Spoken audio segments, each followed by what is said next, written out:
今天花1块5毛钱买了一把菠菜，菠菜中含有维生素和膳食纤维，平时给孩子多吃一些，先放在一旁备用。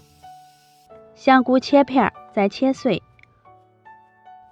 再来切半根胡萝卜，然后切成细丝。拿一个小碗，打入2个鸡蛋，充分给蛋液搅散开。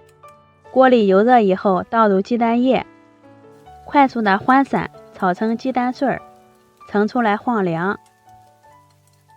锅里水开以后，加一勺盐，淋几滴食用油，放入洗净的菠菜，焯一下水。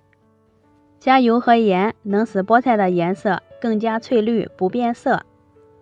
烫上30秒，控水捞出来，倒在盆里过一下凉水，然后再把胡萝卜和香菇倒进去，也焯一下水，把胡萝卜煮软，就给它捞出来放凉。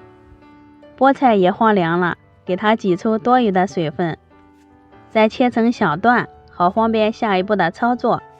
把胡萝卜倒进去，鸡蛋也倒进去，再加一把葱花，先给它搅拌均匀，接着放一把虾皮，加入盐、五香粉，再来点蚝油，最后淋点香油，再次给食材翻拌均匀，然后加入1大勺的面粉，也不用放得太多，主要是起到粘合的作用。直接抓一把，团成团就可以了。大小呢，可以依自己的喜好来。放在盘里滚上一层玉米面，再用手转得紧实一些，摆放在蒸笼上。凉水上锅，水开后计时，蒸上10分钟。关火以后就可以打开锅盖了。